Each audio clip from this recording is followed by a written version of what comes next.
So this is problem number 2 on forming rules using variables in algebra. Mother has some apples.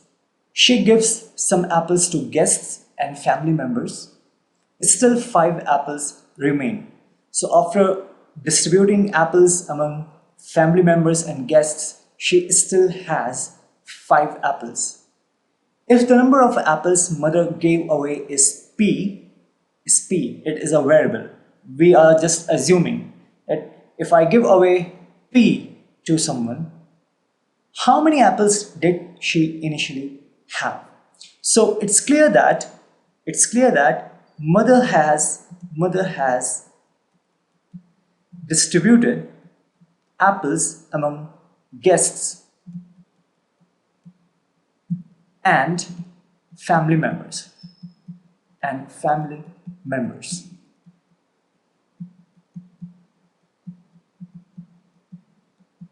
So how many apples did she give them? She gave them P, variable P. Okay, we are assuming that she gave them P, and still she has 5 apples left. 5 apples left.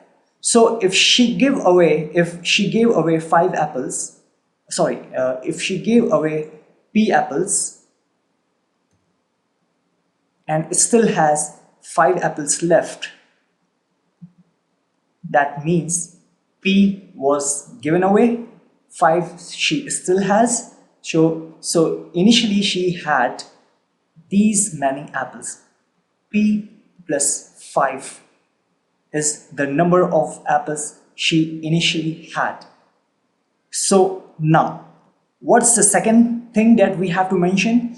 We have to tell what this P is. Since in this question it's given that P tells us the number of apples mother gave away. If it was not given, and if it was to be assumed by you, that if you assume that we are assuming that mother gave away P, in that case you'll have to mention that what P actually represents. But in this case, since it is given in the question, then no worries. So what's the rule?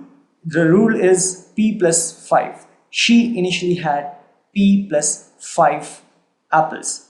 Now P can be any number. Like if she gave away 20 apples, then she had 25. If she gave away 30 apples, then she had 35 apples.